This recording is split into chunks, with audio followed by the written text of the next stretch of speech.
Hello friends and welcome to another Pauper League. Today we're playing with Bogles, the Hexproof deck, and I've got something a little bit different here for this one. We're going to be playing with gates in the Bogles deck. So this is going to make our deck quite a bit slower, and that is a bit of a problem. We'll see if the deck becomes too slow or if it's able to stand playing these tap lands. The advantage, of course, is that we get access to Basilisk Gate, and where we have access to a lot of ways to give our creatures trample, and we have an evasive creature, and our creatures all have hexproof, so the opponent cannot kill them with, like lightning bolt, cast down, etc. So the Basilisk Gate, I feel like, could be very effective in this matchup, or sorry, in this archetype if, we're given that time. In order to implement this, we're also putting Gatecreeper Vine into the list. This does two things for us, I guess three really. First off, it finds us the Basilisk Gate so that we can start pumping our creatures with that.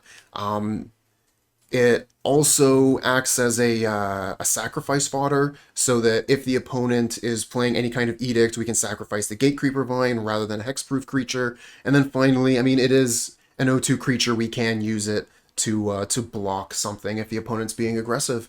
All right, let's get into the league and see how this thing does. Very slow hand.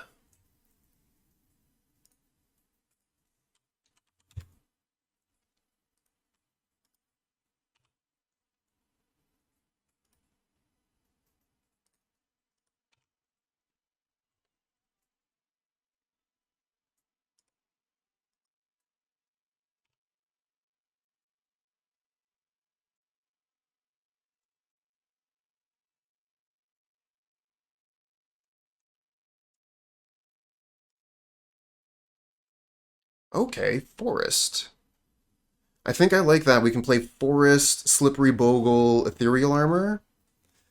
With the Ice Tunnel, we might actually want to play Cartouche here so that we don't get caught out by an Edict.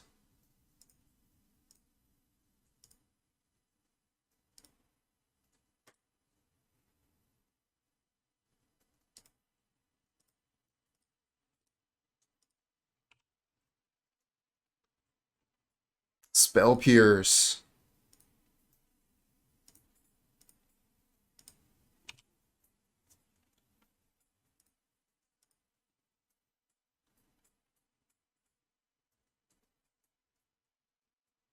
Another Forest. Let's see here. So they could have Counterspell, they could have Spellstutter Sprite. I kind of feel like Gatecreeper Vine or Armadillo Cloak are going to be the way to go here.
Let's see if they'll Spellstutter this.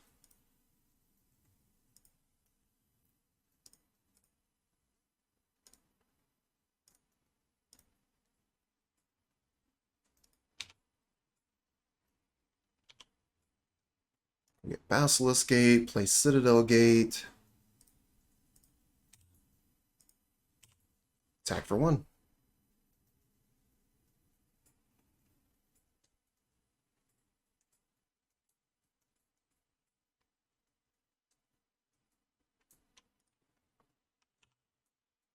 Okay, here's Gourmet Angler, Delver of Secrets, Still holding up that mana for Spellstutter Sprite. Ancestral Mask not looking too good here. We could Basilisk Gate, give a creature +3. Still not big enough to tangle with an angler.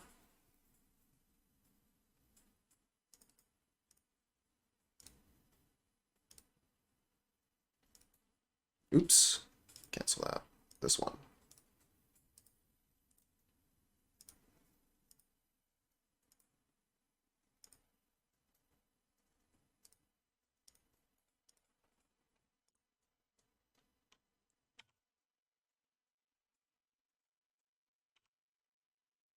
Opponent countered all of our other enchantments, all of our other auras. So Ancestral Mask, absolutely useless right here.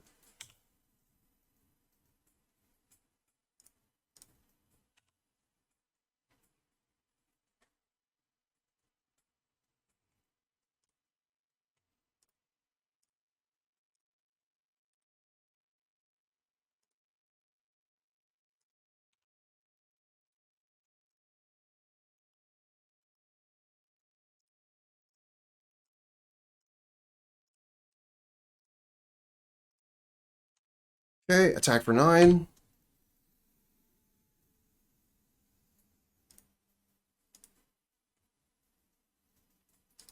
Thorn of the Black Rose, giving them the Monarch. Fortunately, our creature does have First Strike.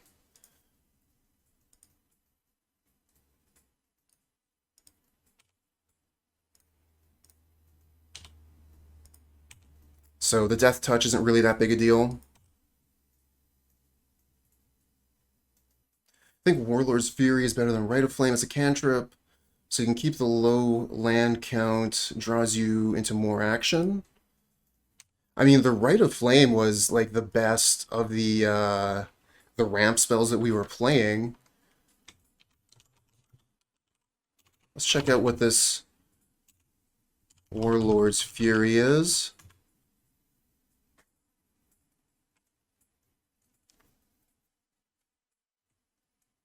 Yeah, block there might have been a little bit poor.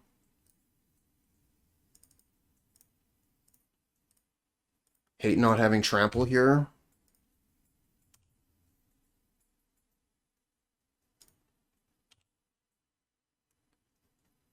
Yeah, I mean, trample is really important. You don't have trample on that. And then, you know, like the Rite of Flame was just the best of the ramp spells that we were playing. Alright, definitely punished for our playstyle here. Chainer's Edict taking out our creature. Good time to be playing Chainer's Edict main.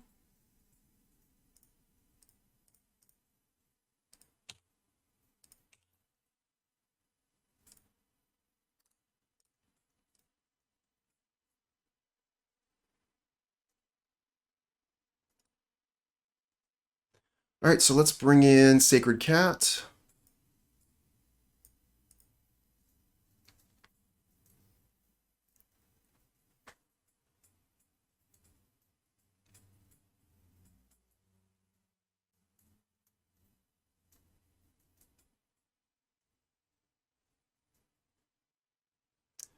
We didn't see any fairies, did we? Generally, like that, you can expect to see fairies in those decks, but some of them just don't have them. There's a lot of variation in the Dimir decks, so that could just be Dimir Delver.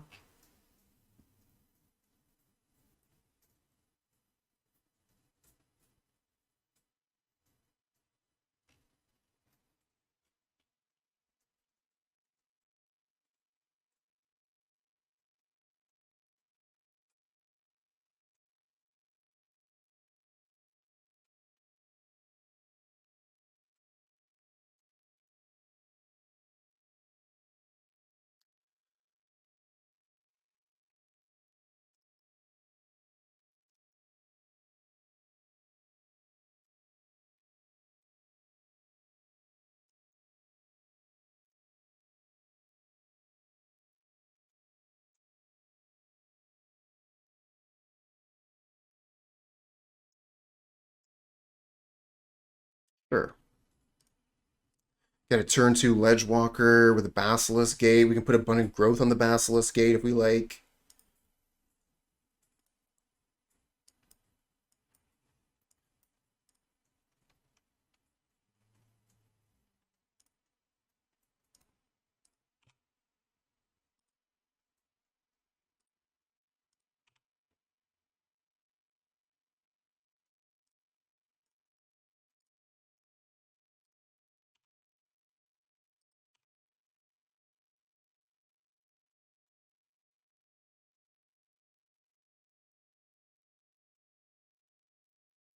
Forest. That's interesting.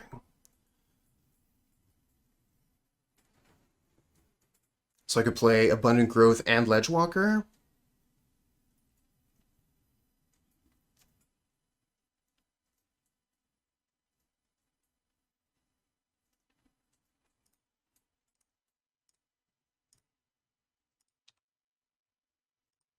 Oh, I like the Cartouche.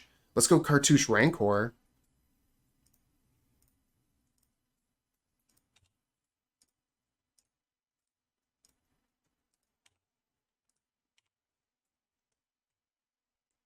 Decent start.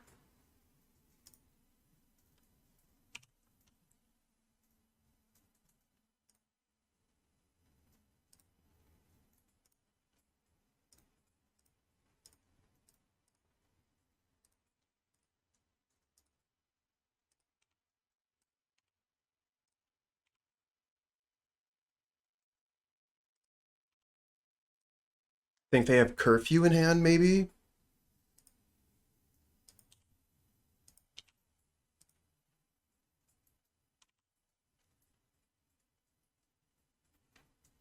Armadillo Cloak. Is playing Cloak better than just activating Gate? I think activating Gate is probably just better.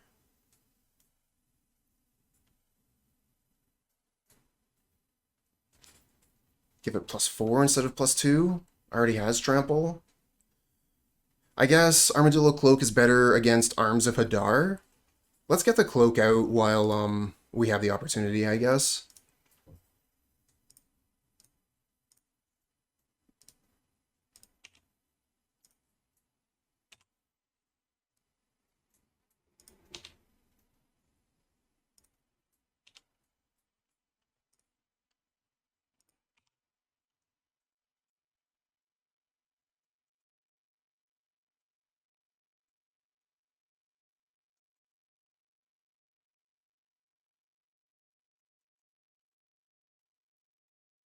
Nice.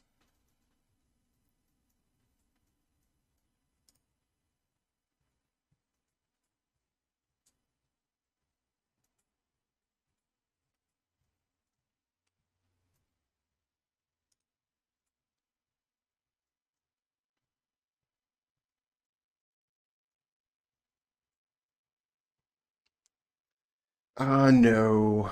Our one land is Heap Gate. Not working. This one is fine.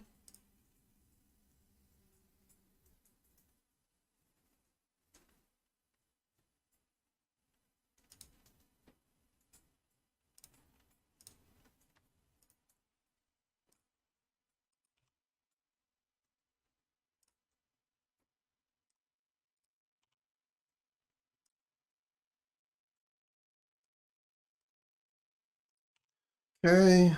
I love that they're not holding up counter magic here. We draw another creature. That's excellent.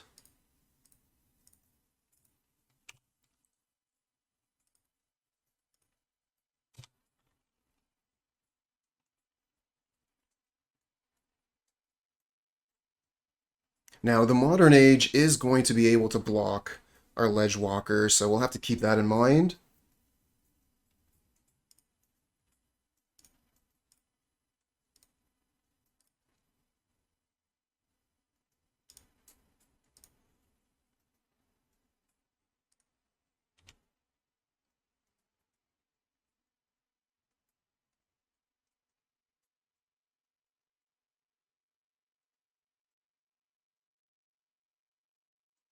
But maybe we can get a Ancestral Mask onto the Ledgewalker next turn. We'll see.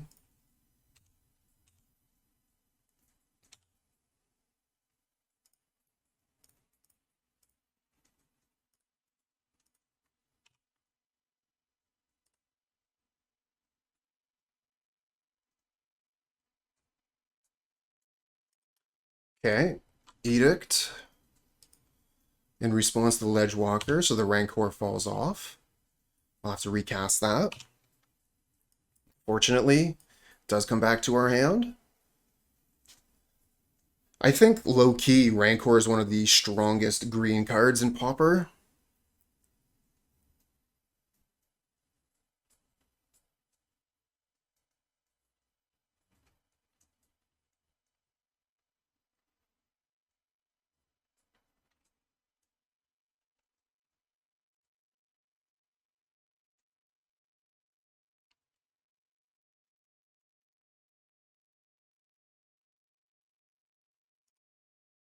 So we could just Basilisk Gate here, give our creature +3 and start attacking.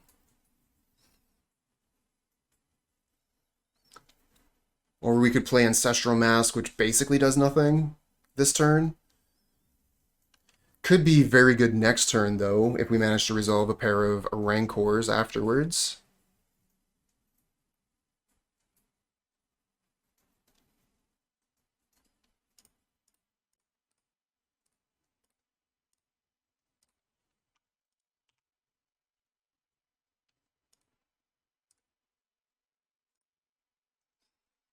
Well, I thought now was a good time to go for it since they did not have double blue for Counterspell. Unfortunately, they did have a Spell Pierce there.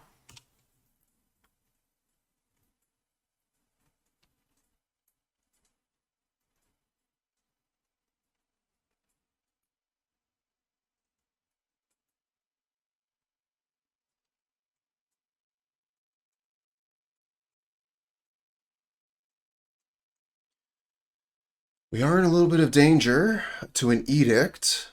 They even have a land there. Okay, it's a Gurmag Angler. Could have been a lot worse. Ooh, they're getting aggressive here.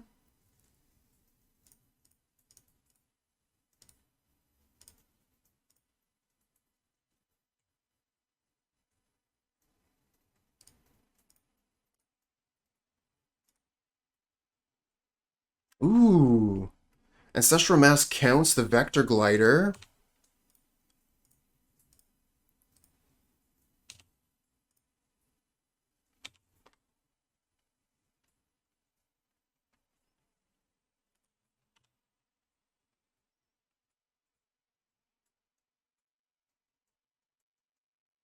June Baby, hello.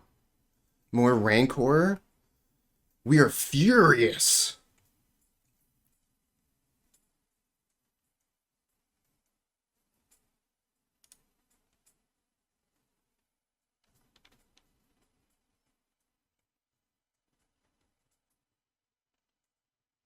Okay, another forest means we can go Rancor, Rancor, Basilisk Gate.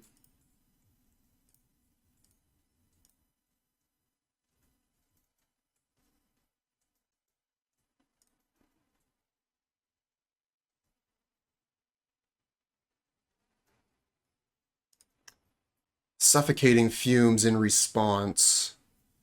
Sure.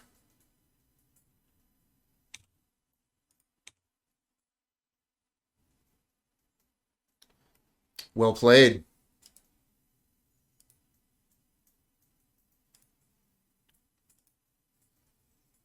And this is sorcery speed.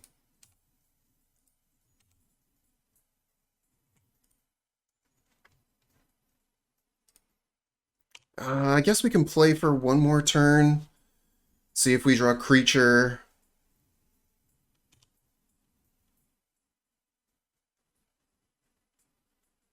Like, I'm really surprised the Snuff Out is still in the deck. Must have just not had anything to replace it with. We needed a cat here.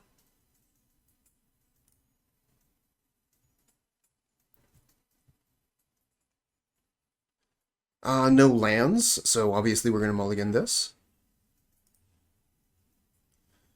Single land hand. We have Wild Growth. We have a creature. I'm going to keep this one. Get rid of, I think, Cloak.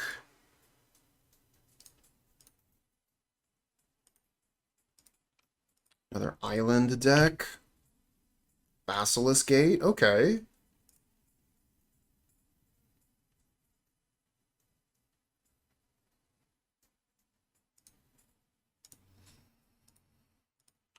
Let's get the scout out before they can counter it. Okay, so yep, playing against familiars. And they tap out.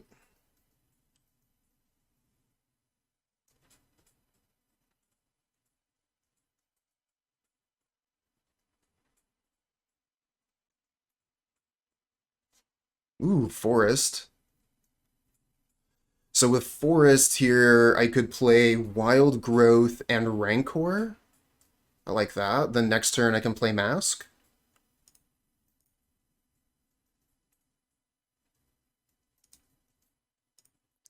Kind of want to put the Abundant Growth onto the Basilisk Gate, but I can't really wait.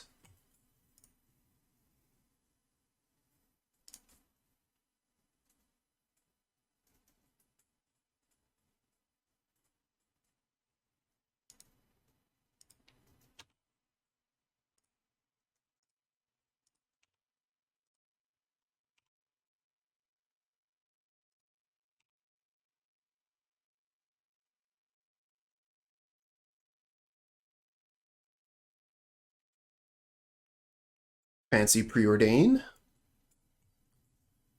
Are they going to be holding up blue mana for Prohibit? Well, then again, Prohibit can't counter the Ancestral Mask at this mana value. Okay, so we're getting a free shot here. I think we play the Manor Gate Mask here.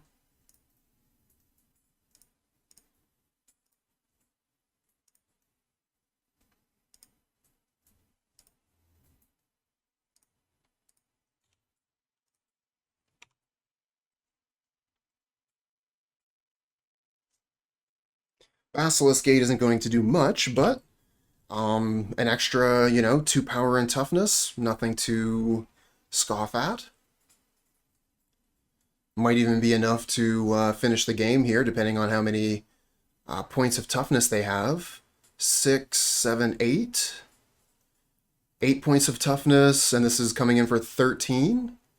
So we're 1 off. Yeah, I think that you could easily splash blue. I just wasn't really sure what cards would really be worth it to bring in. I think there's a card that gives your creature unblockable if it attacks alone, and you get to surveil, so that card would probably be worth it.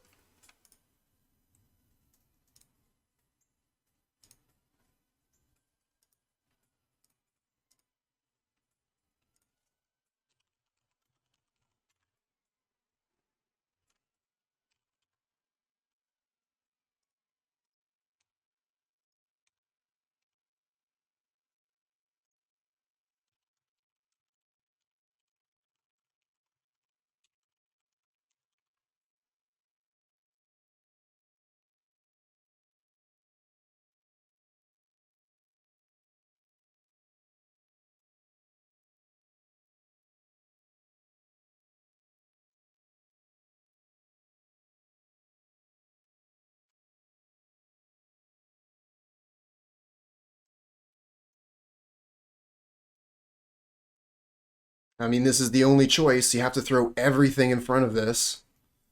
Can you survive without throwing the Muldrifter under the bus too? I don't think so.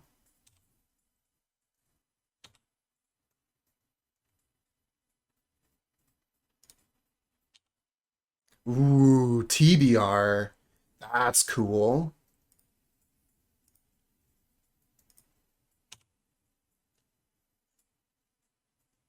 Yeah, red would be interesting. You could also get, what is that card called? Fur of the Bitten? Creature gets +2/+2, must attack every turn for a single red mana.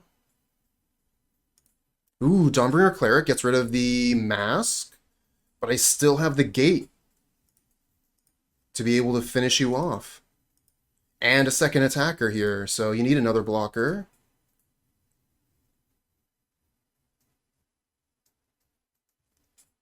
I guess they could... I guess they could blink this, get rid of the Rancor in combat, but I'm still attacking with lethal because I have 2 creatures.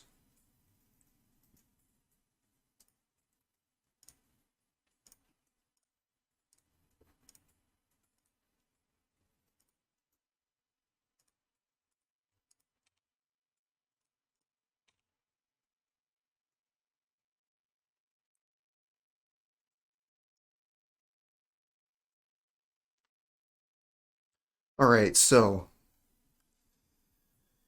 I think we could play Ram through, technically, but do we want to? We might just be better off playing the list as is.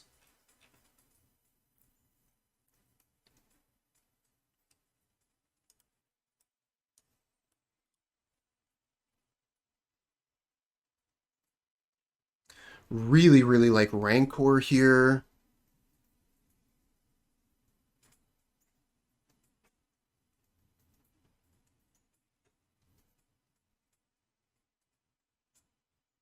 I mean, if you want to get around fogs, you could just play Flaring Pain. I think Flaring Pain would be better than Fling.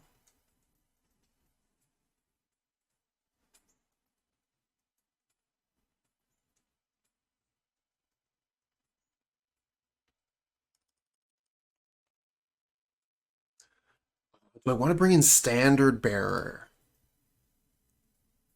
Because they would have to target Standard Bearer with Snap. So they wouldn't be able to snap back that stupid Cleric.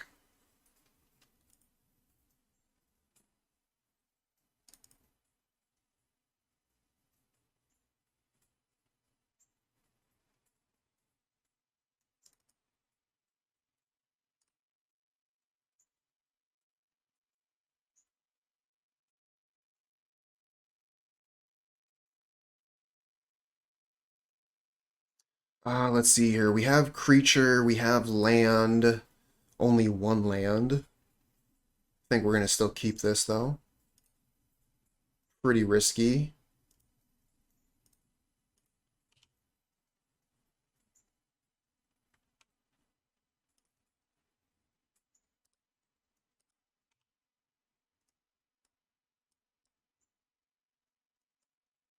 What? Why did this card move?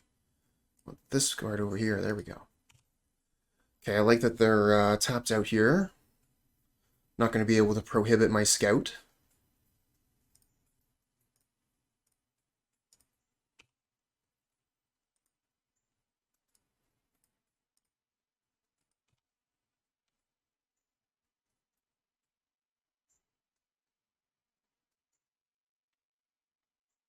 Really need to draw a land here.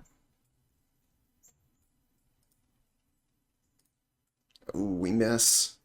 Alright, let's Abundant Growth the Manor Gate, see if we can find land. We miss again. Brutal. That's what we get for keeping 1 land hand, I guess.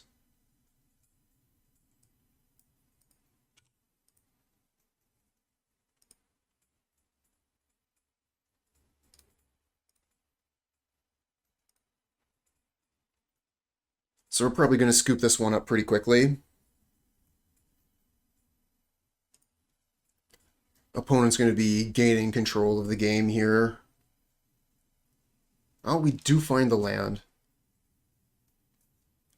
So we have 2 mana. They can easily counter 1 thing. Let's play Gladecover Scout.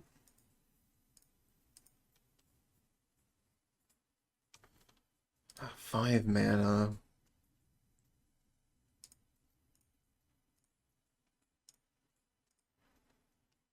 Oh wow, the Rancor resolves. Did not expect that.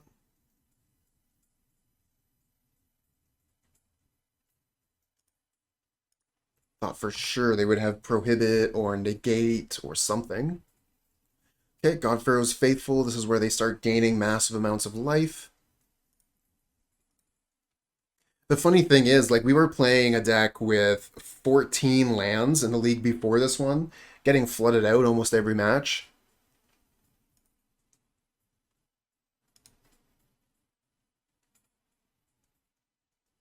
That's magic for you. A lot of 3-drops here.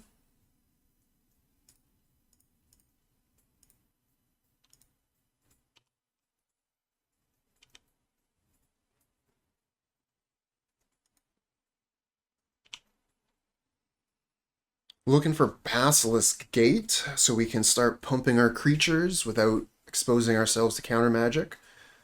It would also be Basilisk Gate would also let us play our 3-mana spells here.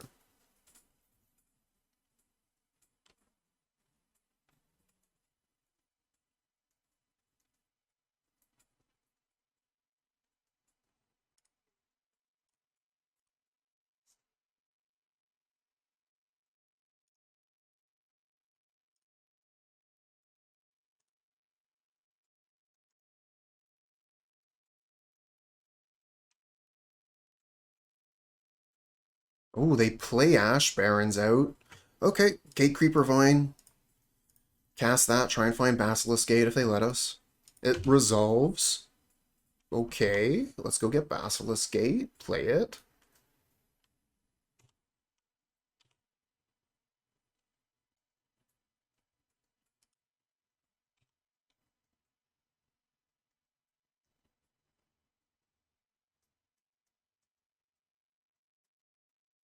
Arms of Adar? Nope.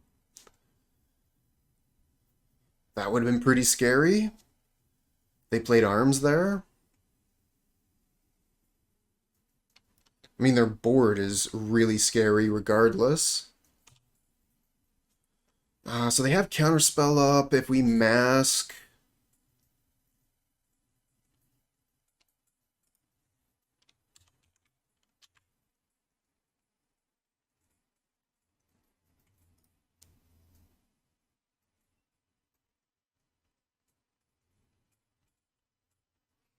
Could just Basilisk Gate on this, make it a 5/3, still dies to blocks. Let's go for the mask here.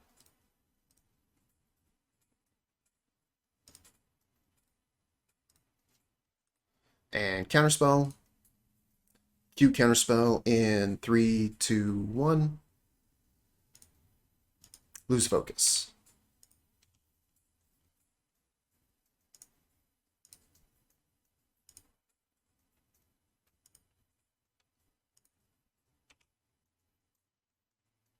Oh, with the Ancestral Mask, it'll be more than 5/3 for sure. Basilisk Gate, though, we only have 2 gates.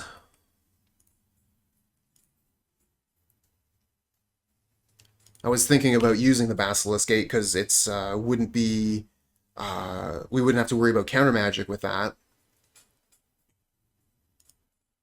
Dawnbringer, I mean, Dawnbringer right now isn't too good, but on the field is the issue here. So now they're going to be able to blink it with Ephemerate, and I would say this game is over. We can play for like maybe one more turn, but I'm pretty sure this game is done.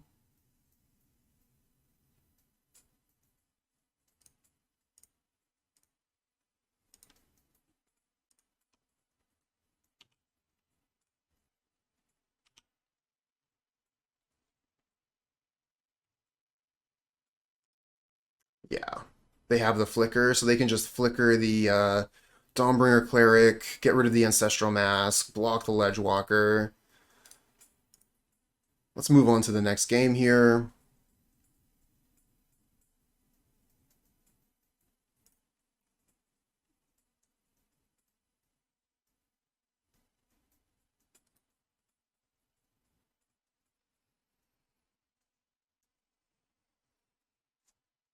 But yeah, we were just too slow with that one land hand. Stuck on mana for too long. Gave the opponent plenty of time to build out their board, and that is something you absolutely do not want to let happen versus familiars.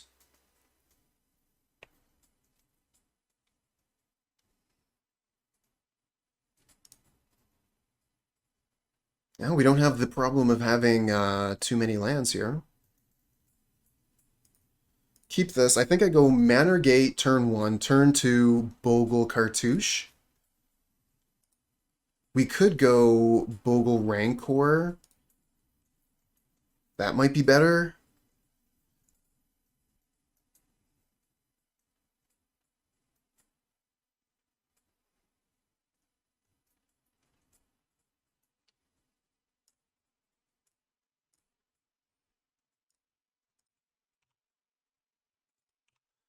Get on board as quickly as possible here.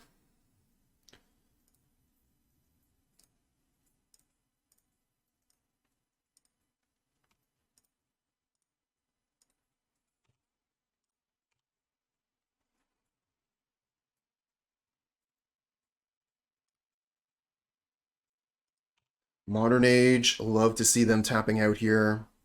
This is great for us. Another Ethereal Armor.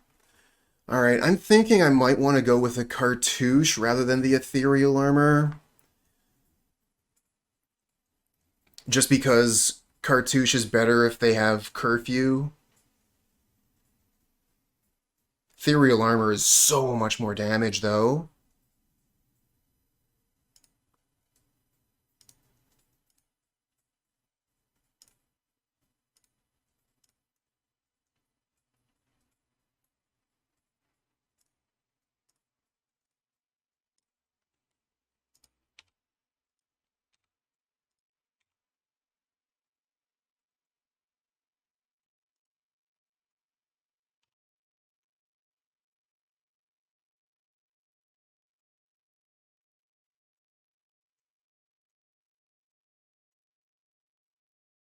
Love the tapping out here.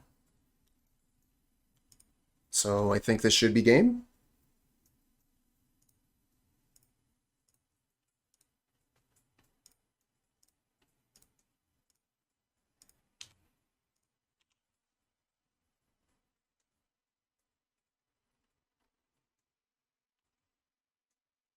And we win classic Bogle style, no gates needed. Yeah, good enough. Can play a Ledgewalker, turn 2. Very creature heavy, though.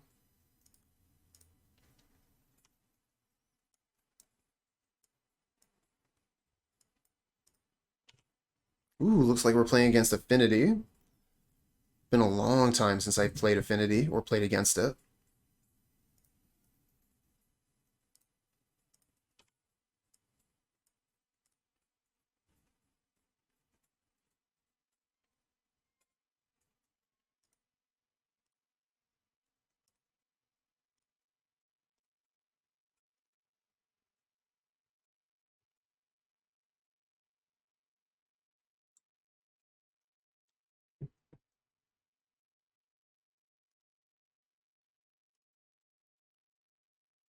Tree of Tales.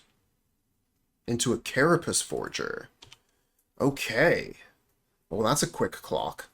I think this is the second time we've seen Carapace Forger today. It was obviously, we played against it in the last league, not this one. Kind of like the Abundant Growth on the Basilisk Gate, just play Bogle at this point.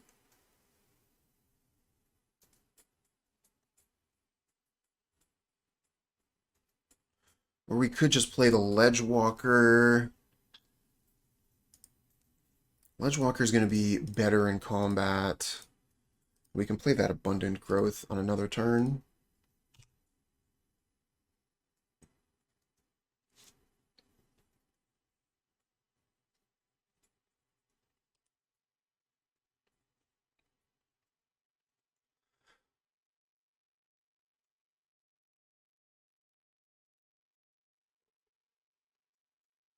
Wonder if I could transpose the Ledgewalker somewhere on the Manor Gate. That would be pretty cool for a title page. Yeah, the land enchantments. We're running a card called Ancestral Mask. And then also, oh, there it is, Ancestral Mask. So these land enchantments are going to be boosting our creatures' power and toughness by quite a bit. Yeah, exactly. And what's the other one? Ethereal Armor or something?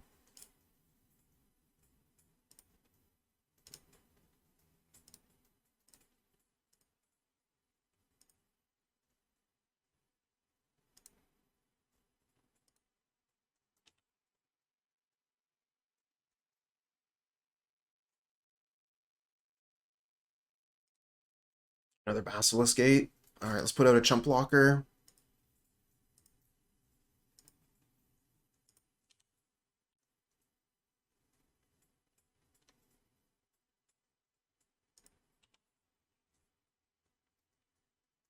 Oh yeah, the mirror is nuts. You know, it's very dependent on who gets trample, who gets mask.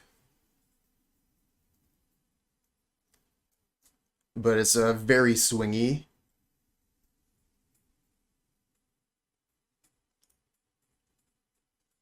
Might want to hold the Gladecover Scout for a turn here rather than blocking.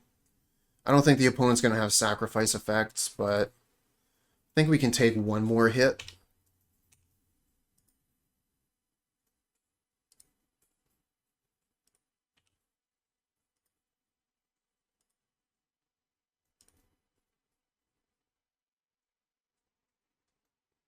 Shit. Ah, that is just what we did not want to see.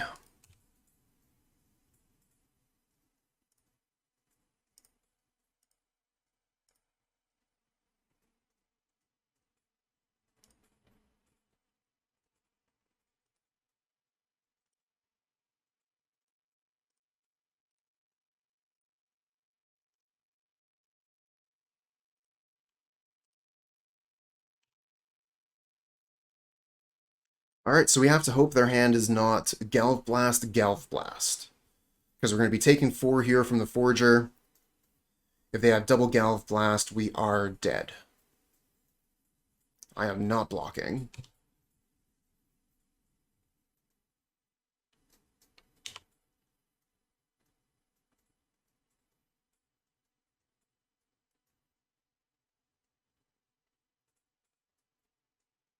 Alright, opponent. 4 cards in hand. Do you have double blast?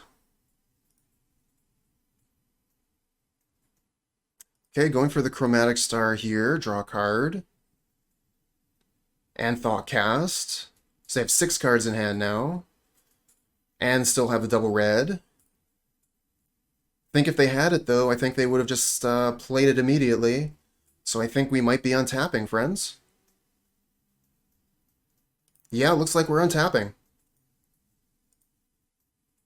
We're going to be able to throw an Ancestral Mask onto the Scout, gain a bunch of life. Oh, just off. We're not able to spell or to Basilisk Gate. So let's see here. Ancestral Mask is going to give +4. Basilisk Gate's going to give +4, so we might as well play the Mask.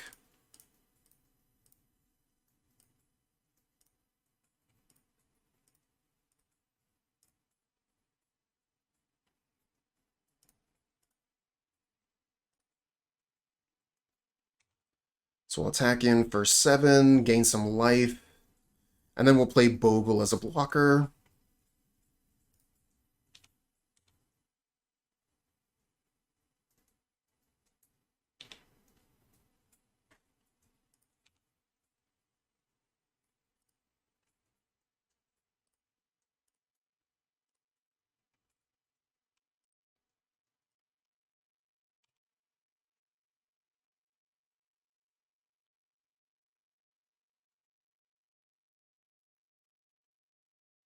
So they could still have some moves here. Cannonade, kill the Bogle, attack for 8, put us to 7. Hey friend, thanks for the follow.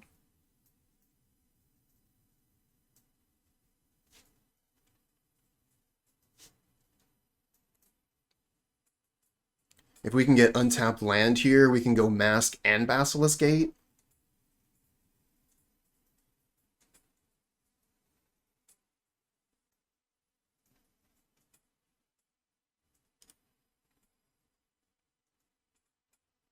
Thing is, like, the gates don't help us too much while we have spells we want to cast in hand. But once we get Hellbent, these Basilisk Gates allow us to continue doing things.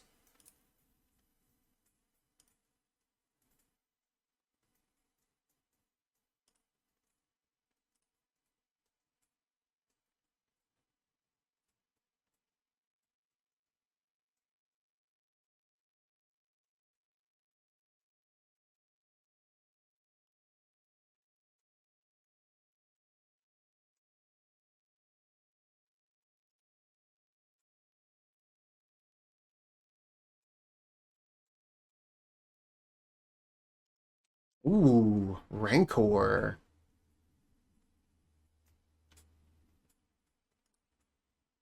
Well, I'm not blocking that one.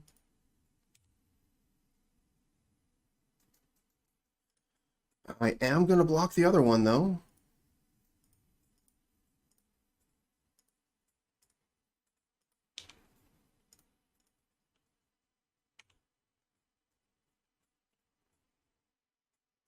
So we take 6, go to 9. Triple Galv Blast kills. But they didn't have double Galv Blast last turn, so the odds of them having triple Galv Blast this turn, not very high.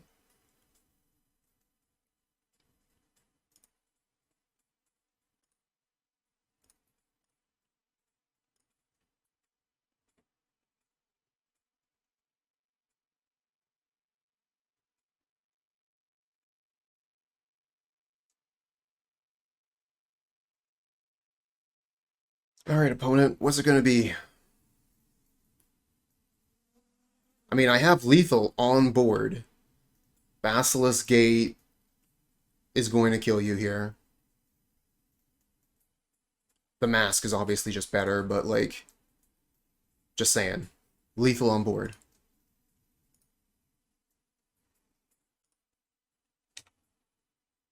Ethereal Armor.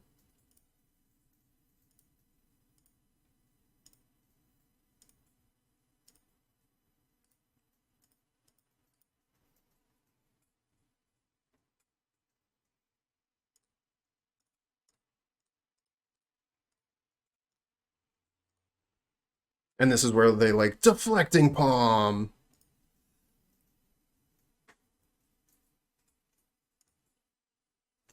Just kidding. They don't have the mana for Deflecting Palm, obviously. So they're going to be bringing Krark Clan Shaman, which is a big problem for us. So we're going to bring in Freewind Falcon to combat that.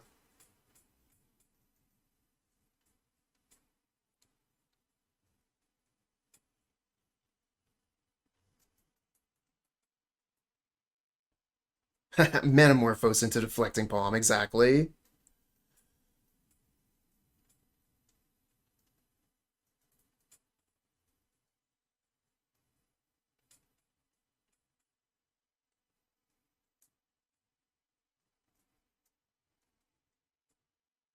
I think I want to take out some Cartouche.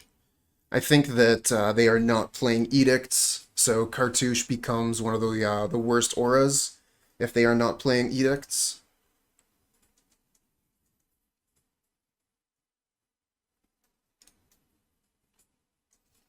There is some argument to bringing in Gutshot, because we could Gutshot a Krark Clan Shaman, then play a creature.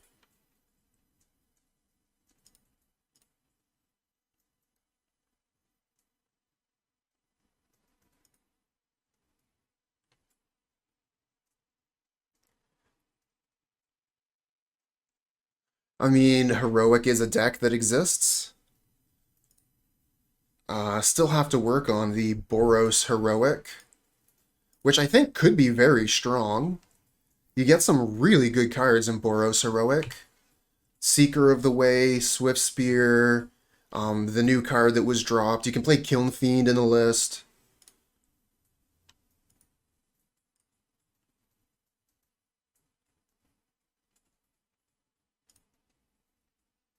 And then you can play that with Gates.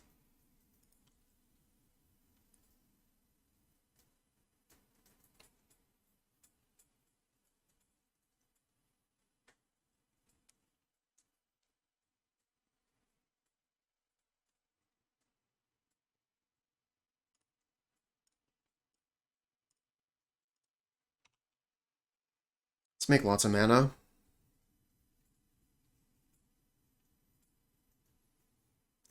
Yeah, yeah, no kidding. I put gates on everything. Put that shit on everything. This is a deck that plays more than one color. Why not gates?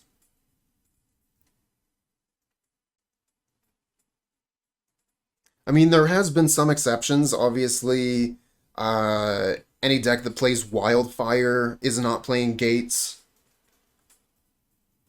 But I do think that if you're playing almost any two-color deck or more, gates should be a consideration.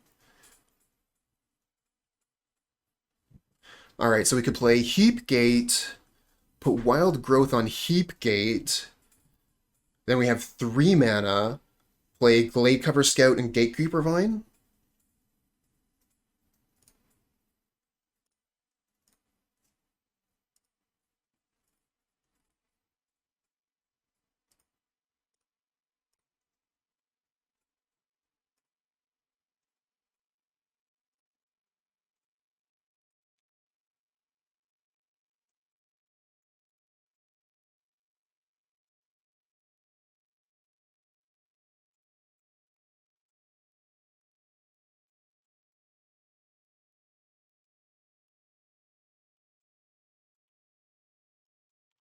Oh, I think that some very interesting things could happen if they start to downshift any of the other good gate cards.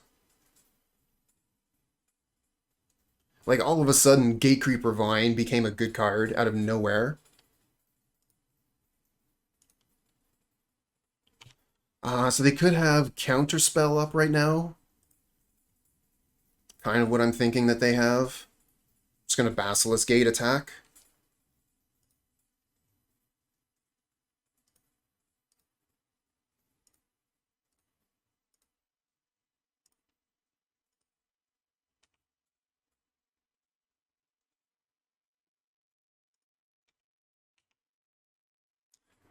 I think I'm actually gonna keep all of my creatures in hand here. Um, I I think I'm playing into a counterspell, first off. And then secondly, their best way to kill us is through sweepers. So I think that playing an additional creature here would probably be a mistake.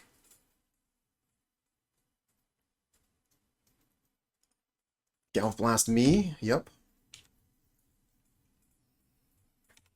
And a Brainstorm on my end turn.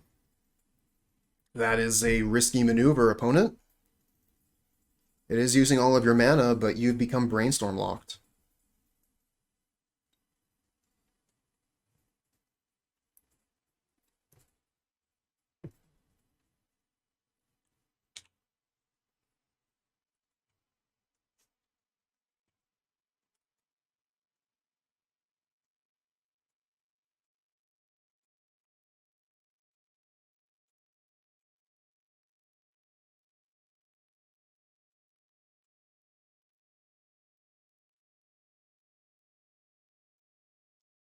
Burning Tree Emissary. Interesting. Opponent. What are you on? Very interesting affinity list here. So this is more like Affinity Stompy. Okay. Sweepers are looking really bad now. So I think we'll probably play out Ledgewalker.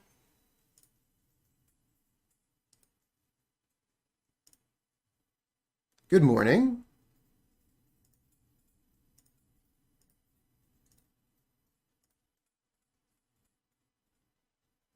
Yeah, Burning Tree has been common for a little while.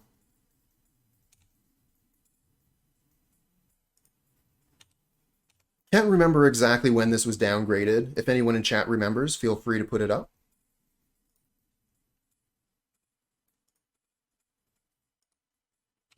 Okay, they're going to sacrifice the Eldrazi Spawn here to block. And we're going to play the Gladecover Scout. Oops, I meant to play the Ledgewalker. Crap. I even said the wrong thing. I meant to play this card. Oh well, is what it is. Unfortunately, here on Moto, that is not something we can take back. If you did that in paper, you would be able to, though.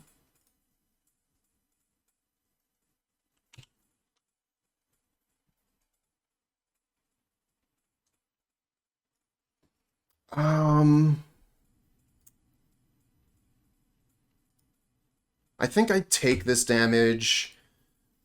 This taking the damage is worse versus a cannonade, but we've seen that the opponent has 4/4s, so I'm thinking we can probably get a better block with our Gatecreeper Vine. Here we go. Better block.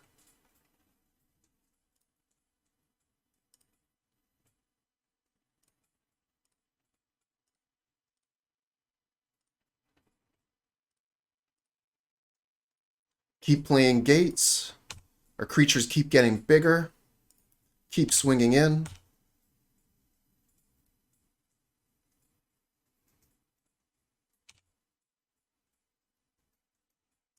And we'll play this Ledgewalker.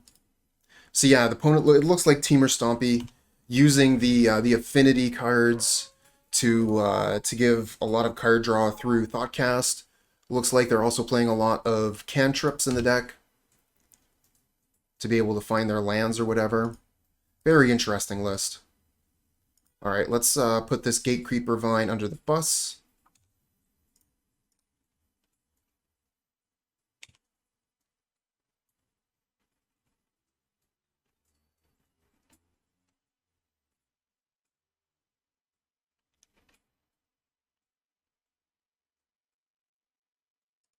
Another Carapace Forger. Jeez.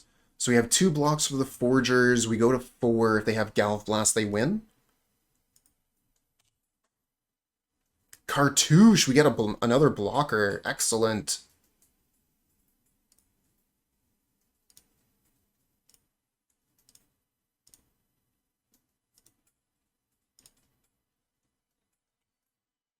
Wondering if we should have put Cartouche onto a blocker, making it a super blocker. Since this is already, like, potentially winning, I think it would have been better to put Cartouche here so that we could use this, or sorry, so we could use this as a 2/2 to block their 2/2s with First Strike.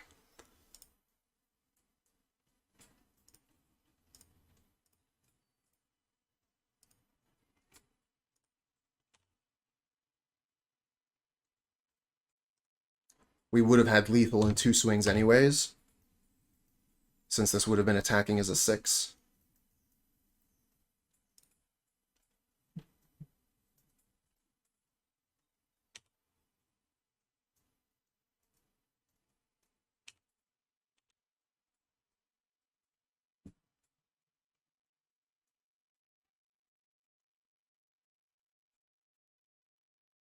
Alright, so can we survive? Opponent has a lot of ways here to win.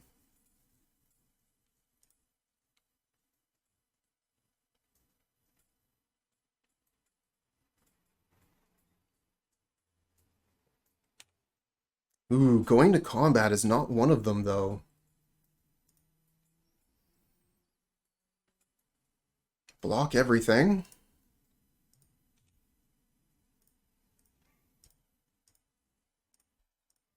Now we don't lose to single Galv Blast.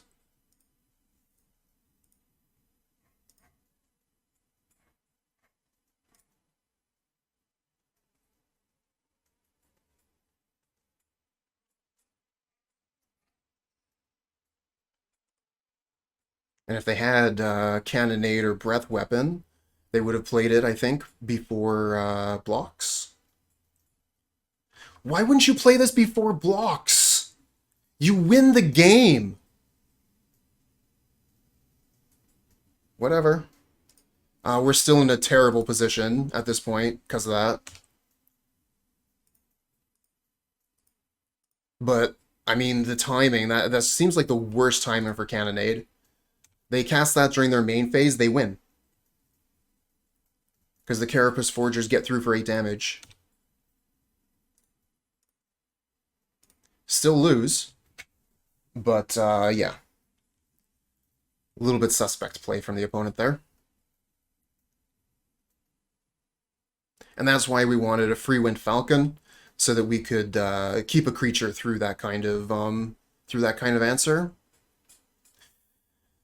Now that we know that the opponent is more of an aggro deck rather than the traditional affinity styles, I kind of want Lifelink. Let's take out those 2 Cartouche that's still in the deck. We'll bring in Lifelink instead.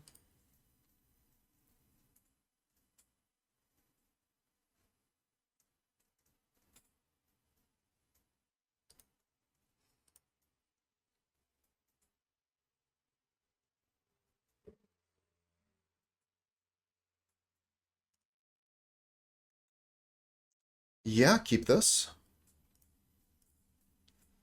Not the best, but not the worst.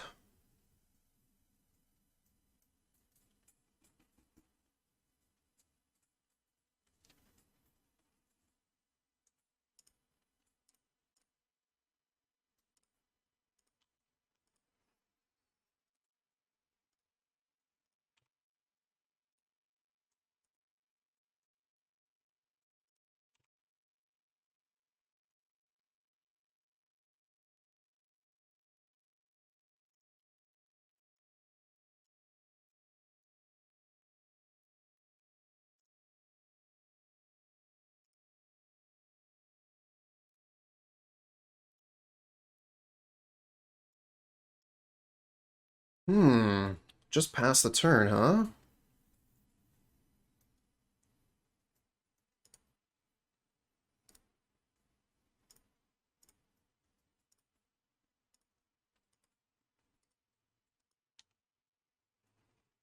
Like the wild growth draw there, that's pretty nice.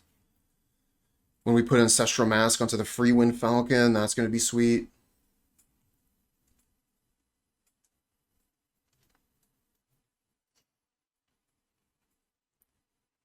Might actually just put the Ancestral Mask onto the Bogle, since that'll be making it a 3/3, then it would not be vulnerable to their sweepers. I'll make that decision when the turn comes back. So opponent choosing to Brainstorm on my end step again. Once again, Brainstorm locking themselves.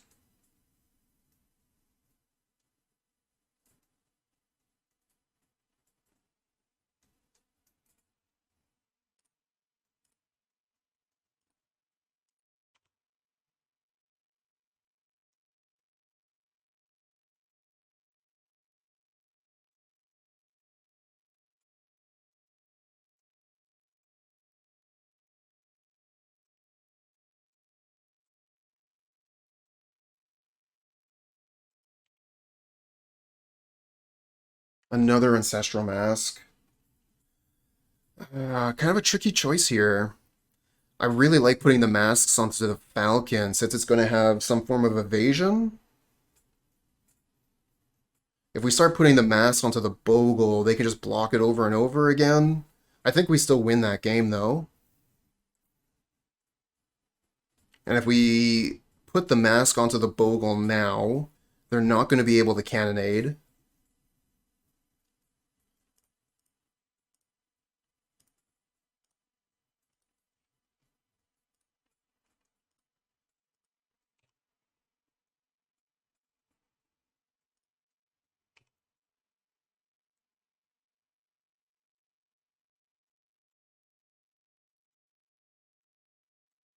Guess this is worse versus Curfew. What are the odds they're playing Curfew?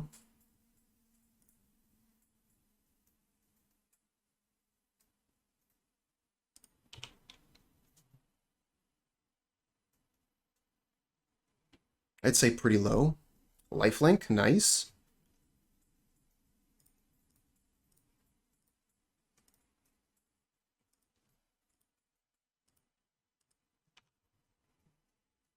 Attack with a 9/9.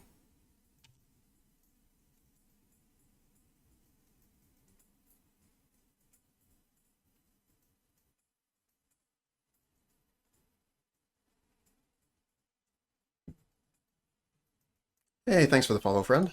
Okay, Brainstorm. That's a big bagel.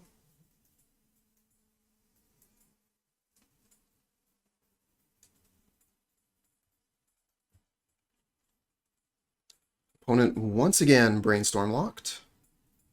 What do they do with that Ponder? Chooses not to shuffle.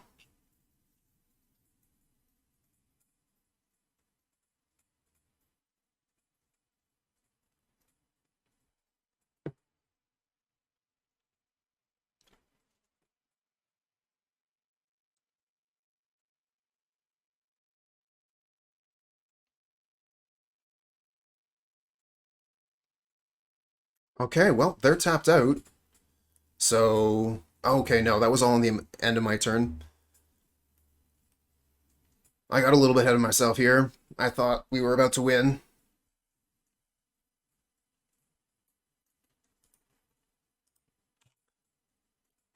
Still no curfew.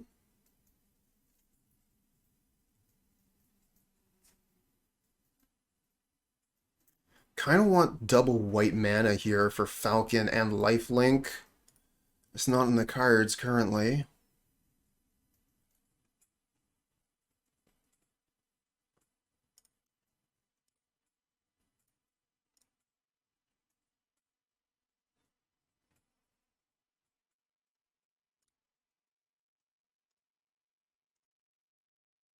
And they scoop.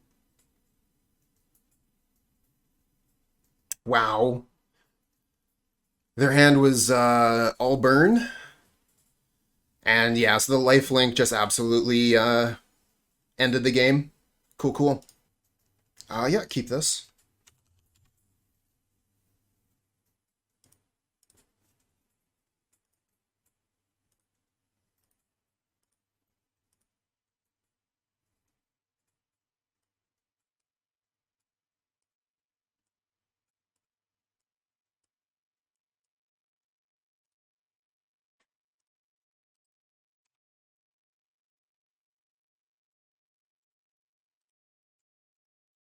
Swamp.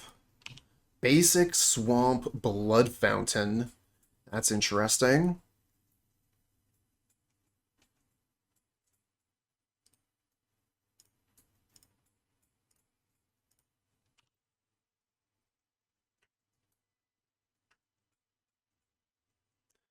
No, I have not seen that video. Brainstorm Green Needle. Mana's a little bit awkward here. We could Cartouche the Scout. We could play Gatecreeper Vine, get Basilisk Gate. We could play Gatecreeper Vine, get Plains. No, we don't have Plains in the deck. We get Forest, play Abundant Growth.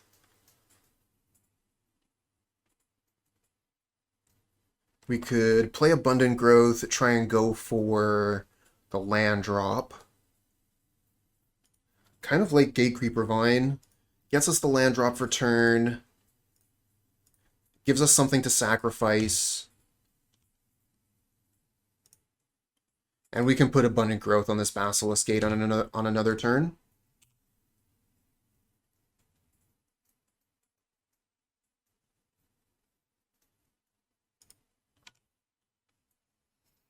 Okay, so Ichor Wellspring, Deadly Dispute with basic Swamps and Blood Fountain. It looks like they're a mono black control deck that is using some of the best card draw available in Pauper. Alright, so we could go Abundant Growth on the Basilisk Gate, play Cartouche. Like, playing Ancestral Mask doesn't seem very good this turn.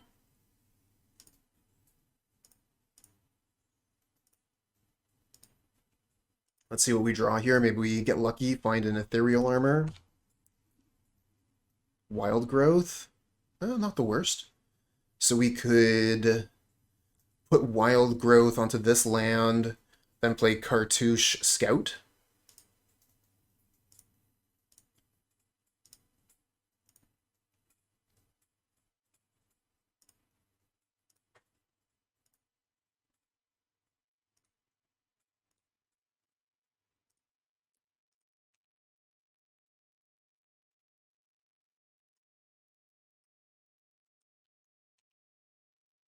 And fingers crossed they don't play Arms of Adarmain.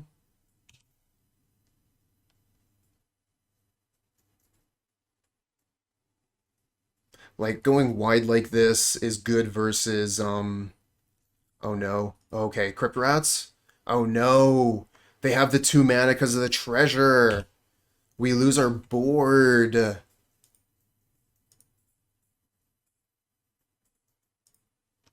We're gonna have to rebuild.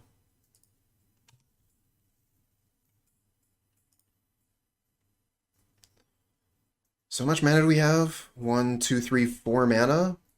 Not enough. We can play the Ledgewalker, but we can't put anything onto it.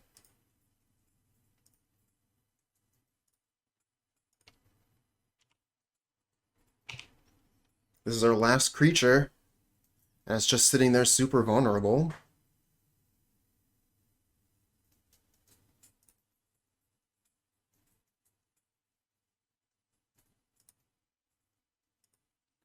Radiant Fountain from the opponent, and a passing of the turn. Oh, I like the other Ledgewalker here. So at least if something happens to this one, we can start to rebuild again.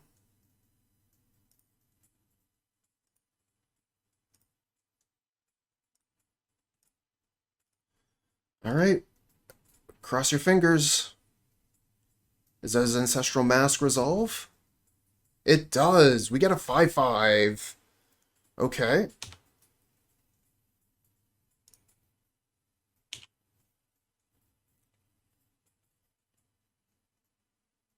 They use their blood token, discarding a Colony Garden.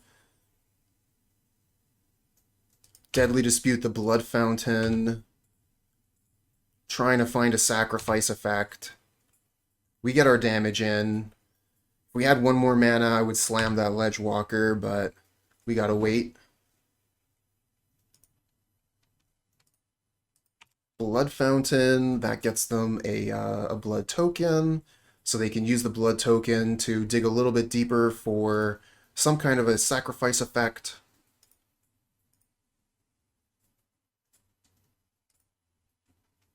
Vampire Sovereign, okay. That flies, so that's a bit of a problem, but we can put Armadillo Cloak Ethereal Armor onto the Ledgewalker, and that should be enough.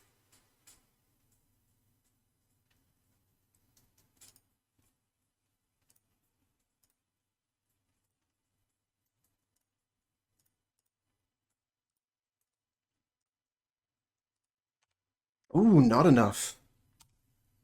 Good hit, but not enough to kill.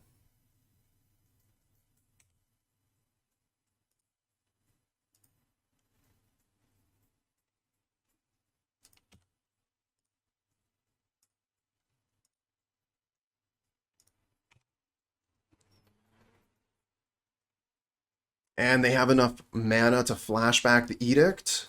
I think we're dead, friends. Oh, we got them to 3. It was so close. They've stabilized now. We're just going to wait, see if we can get a turn where we can put down 2 creatures at a time or something. Because playing a Ledgewalker into their Chainer's Edict flashback seems kind of poor.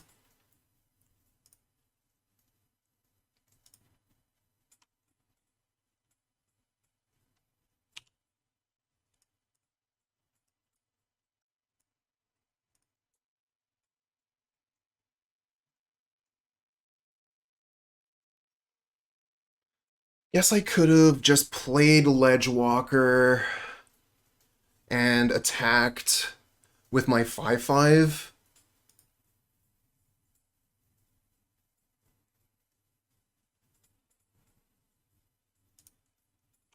Ugh. Alright, I think this game is over. The Crypt Rats means they're going to be able to kill whatever creatures I play.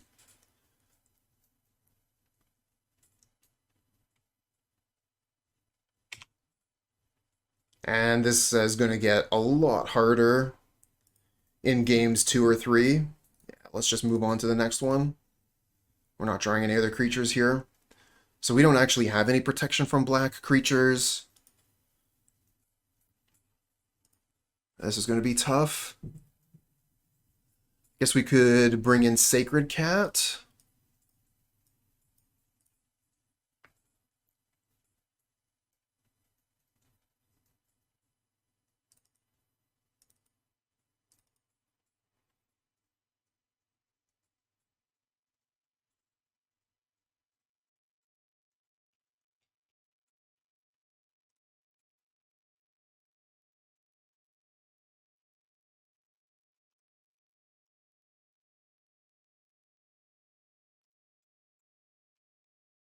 Do not like this. The lands are not good here. Otherwise, this would be a fairly nice hand.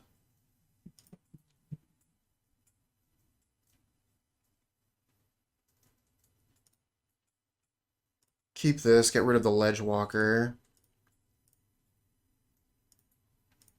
And hope that we draw a land.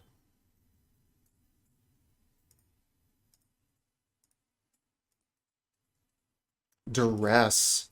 Alright, well that gets rid of our Cartouche. The only target for Duress in hand. We miss on land. Unfortunate.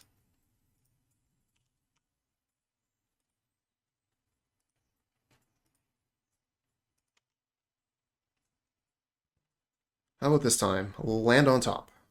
Not bad.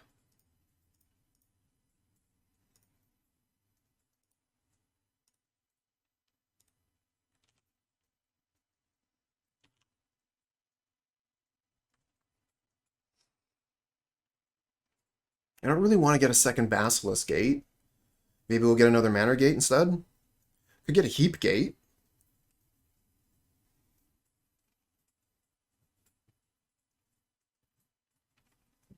Then we could play our Armadillo Cloak next turn. Or activate Basilisk Gate. Let's get Heap Gate.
Rip Rats, that's a problem.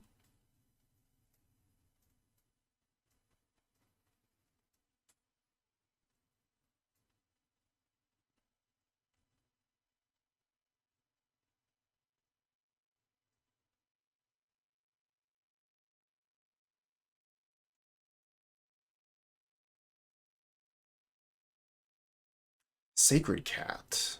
Not bad. That'll be good after the Crypt Rats are off the board.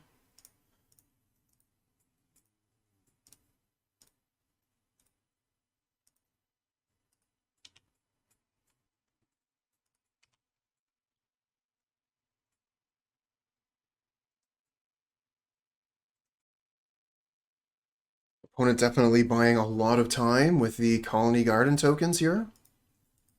Blocking our Bogle.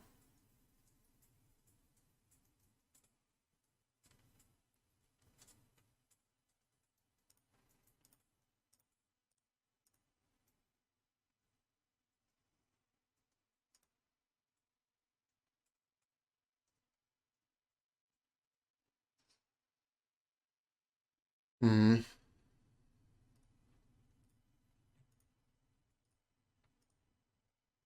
Obviously, they're going to respond to this, use the Crypt Rats here.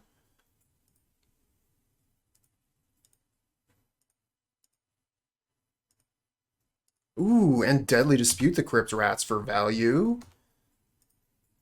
Very cool.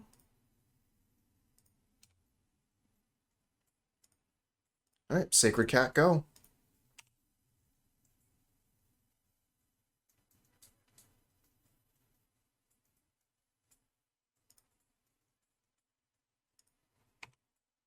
Chainer's Edict, my Sacred Cat. We'll play it again.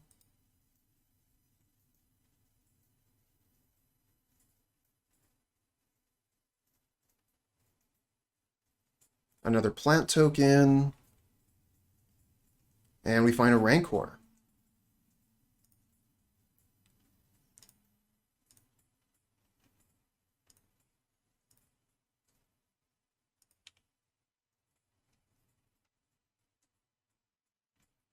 And another Rancor.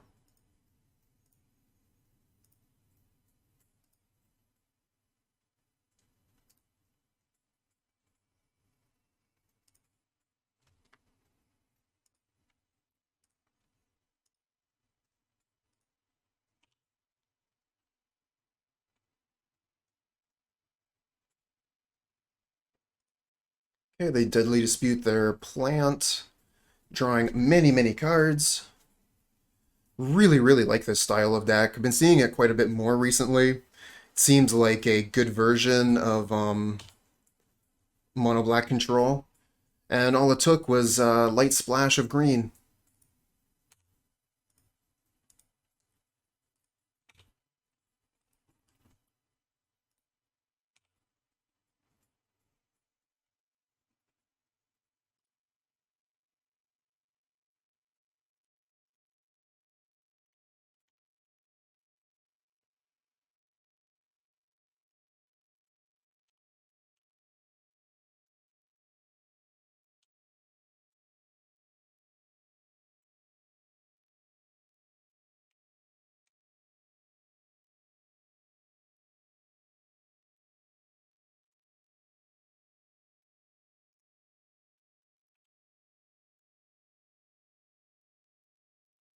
Maybe I should have forced them to use that Crypt Rats there.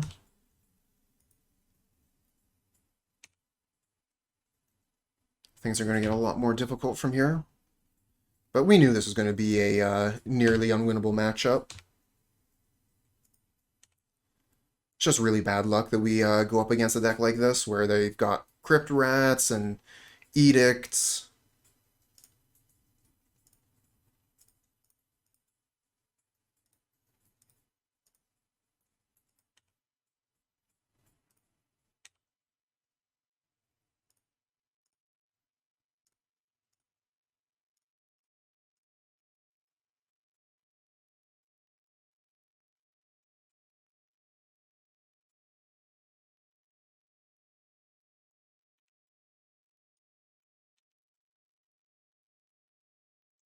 And they even have an Edict here, so playing one creature Ethereal Armor isn't good. We're going to have to play two creatures. And then if they have Sweeper, we basically lose.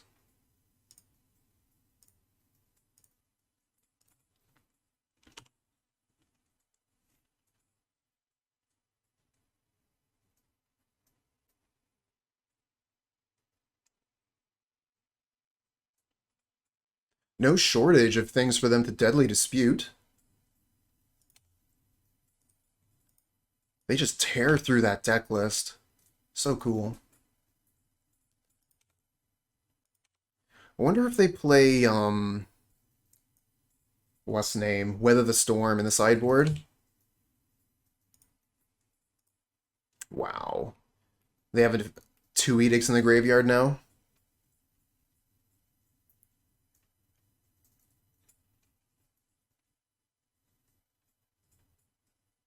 Looks like another Deadly Dispute. Oh, this is a Gurmag Angler.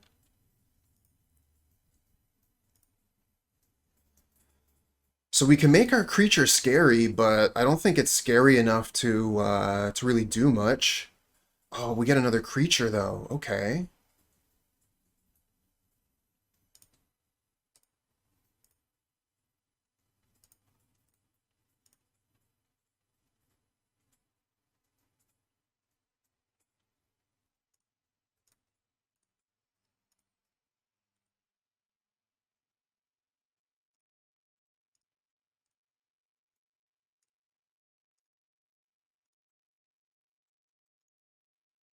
So if we attack with this, they can double block and kill it. That's unfortunate.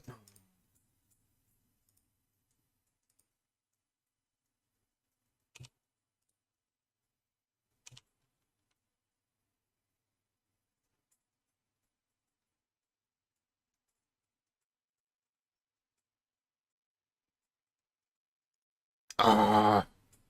And now they have enough mana to do the Edict. GG. Yeah, we just concede here.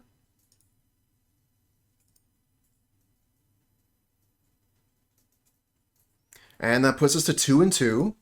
This hand is not good. We're going to mulligan this one. Oh, damn. Double mulligan. Okay, we can keep this one. Get rid of a Ledgewalker and I think Abundant Growth.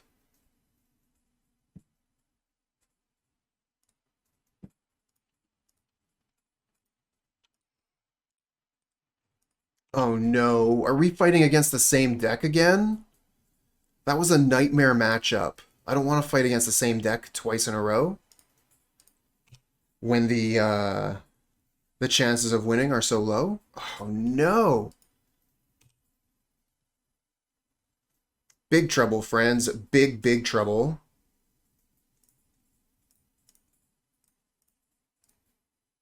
Oops.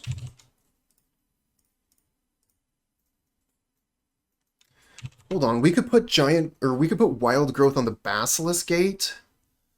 It's a little bit awkward to have wild growth on the Basilisk Gate, but it would give us accelerated mana, and we'd still be able to play all of our same stuff this turn.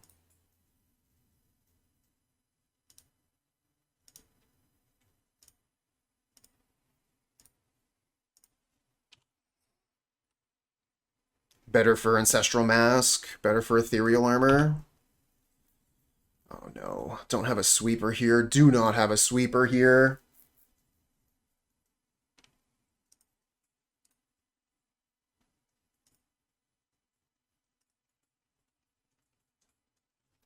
So if we put Wild Growth on this, then we have 3 mana, play Mask.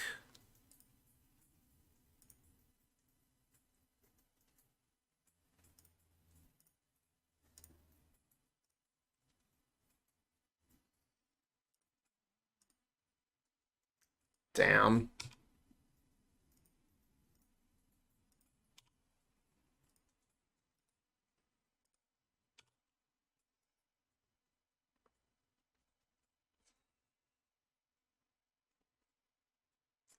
We were having a fun league, and then Golgari Control said, no more fun for you.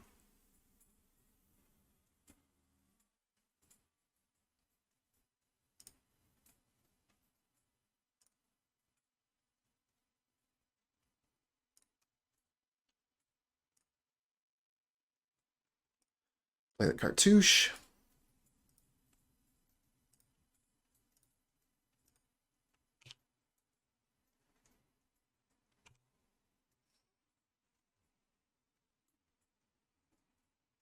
Cast down and Edict. Opponent has it all. It's not fun when someone interacts with my bogles. This is not the way.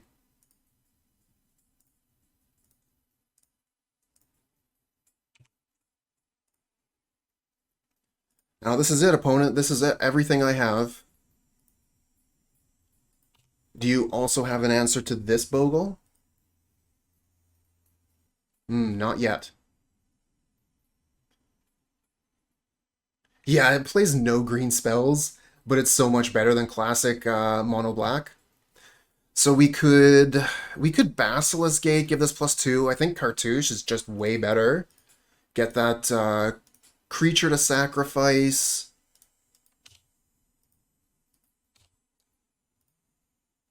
And get just as much power and toughness on the creature.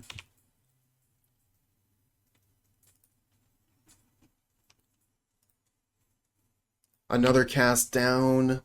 So once again, they're ready for Edict to do its work. They currently have 5 mana, but this Deadly Dispute is going to set them up to be able to Edict next turn. Because they'll get a land and they have the treasure.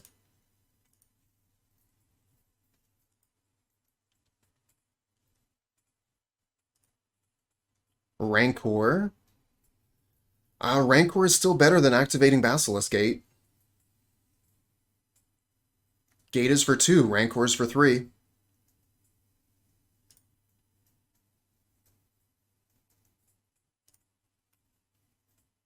Whenever enchanted land is tapped for mana.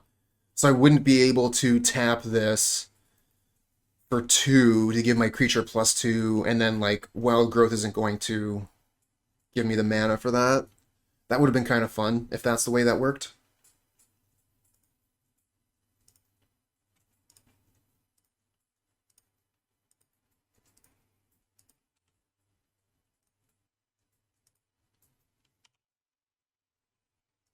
Oh well, we get the Monarch for a turn. We get our Rancor back. But I do think that we've lost this game. We need to draw a creature immediately to even have a chance. And we miss. So yeah, now they have the Monarch. They're really well set up. And their deck is just a menace for us. So I think we're going to take one more draw step and then scoop.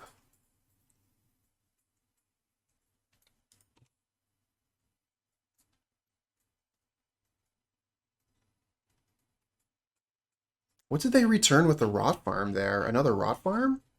Okay, it was Vault of Whispers. We do get creature. This is what I asked for.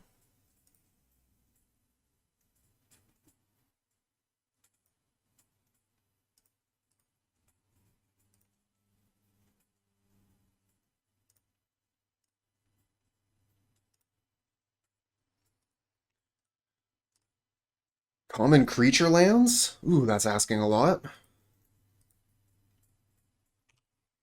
Although they gave us Basilisk Gate, so I wouldn't be too surprised by a creature land at this point.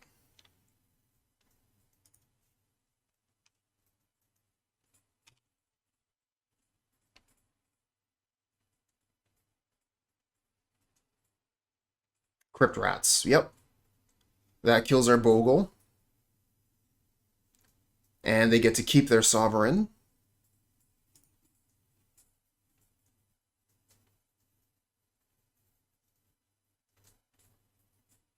Yeah, it happens once in a while, Nostalgia.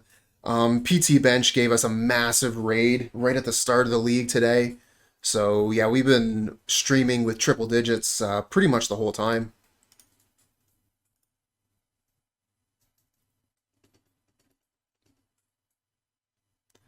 Every once in a while, we're able to get to triple digits here on the stream without a raid. But big raid from PT Bench or Mangu, that definitely helps. Alright, so I wanted to bring in the Sacred Cats. And then I take out, I think, an Abundant Growth, a Cloak, and a Mask.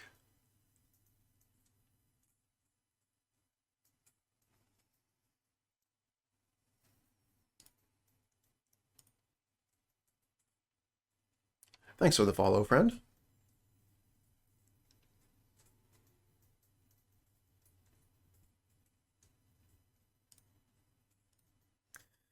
One land hand, pretty awkward on the mana, though. Like, we can play 2 cards out of our hand with this.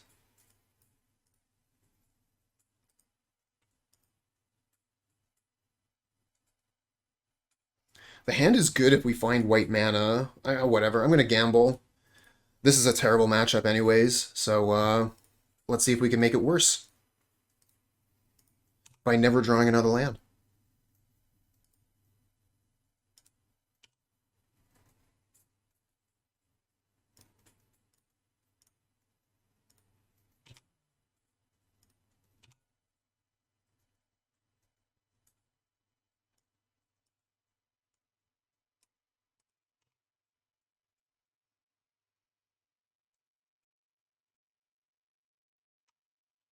Hey, there we go. We got a land. We can play a creature here so we don't lose our Bogle to an Edict. I don't know who made this deck famous. I know that we've started seeing it fairly recently in the leagues. And people that, you know, have played against it in the leagues have been, like, inspired by it to build it themselves. But I don't know who the progenitor is. I do not like this. 3 mana, they could have an instant speed sweeper. Yeah, but I mean, they don't show very many deck lists. I think they only do like one 5-0 dump a week for Pauper. We get most of our information from challenges.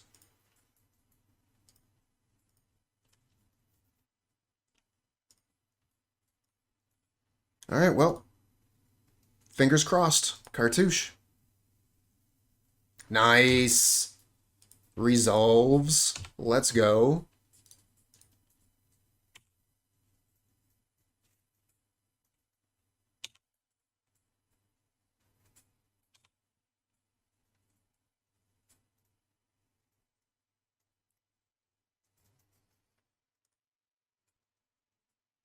Ah, come on.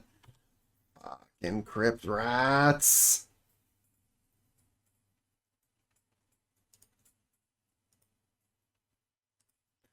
Think it would be too slow against hot dogs? I mean, they have a ton of removal, right? So they're just able to over and over cast down Chainer's Edict, snuff out.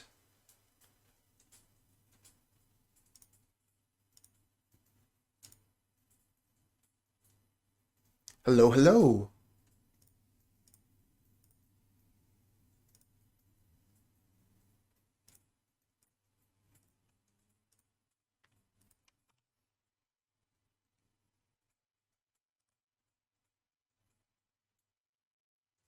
Oh wow, opponent's at 8.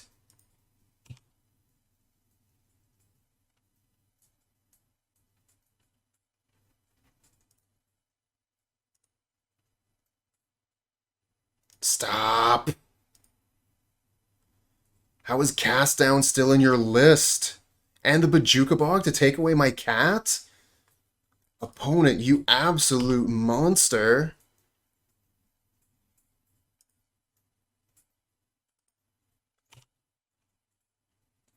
Just giving me no shot.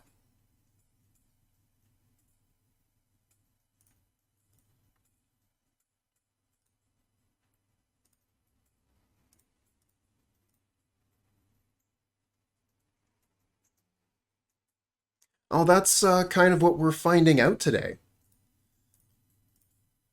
It has definitely been a tempo loss. However, the Basilisk Gate, when it's activated, when you're like hellbent and you have nothing to do, has seemed fairly good. So it's a trade-off. Is it worth it? That's up for the pilots to decide. But I'm leaning towards no. I think that the classic Bogles lists are probably just better.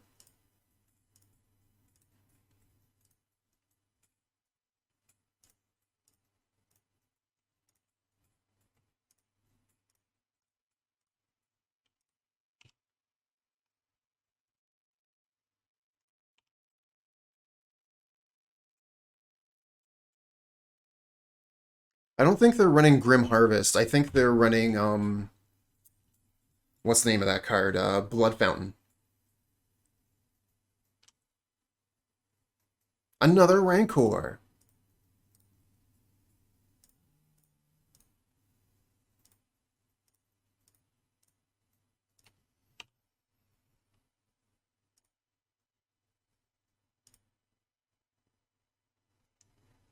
Okay, I think that's it. GG.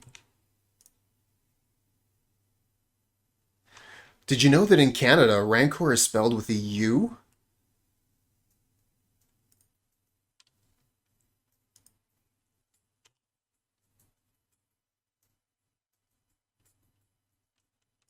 Almost.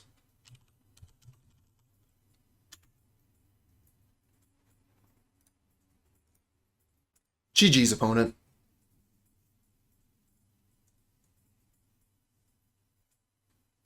So it looks like another 2-3. Our experiment definitely didn't pay off quite as much as I'd hoped, but we got some data, and that's a good thing. Alright, so this is the deck that we were playing today, Bogle Gate. Definitely had some fun with it. Managed to crush a couple of matches, but I think that the question that we really need to be asking ourselves with regards to this deck is it worth it to be playing the tap lands? We're bleeding tempo in order to do that. So, we're not putting our creatures down on turn one nearly as often. We aren't able to slam our auras onto the creature on turn two so that we can start applying pressure immediately. What it does mean is that we're able to continue to grind a little bit deeper into the game after we run out of auras in our hand. And, I had thought that that would be a pretty nice position to be in, being able to turn after turn, just attack with a 4/4, a 5/5, a 6/6. But I think that in this case, I overestimated the ability of the bogles to stay on the board.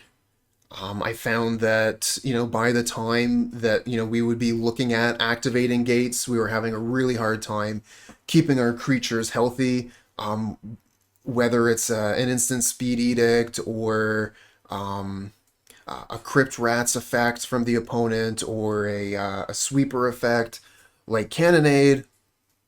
We had a really hard time being able to target our creatures with Gate. And I thought that it was going to be so much easier to do because, like our creatures have Hexproof. I figured they were going to stick around. We'd be able to Basilisk Gate our creature with a Rancor on it and get some wins that way.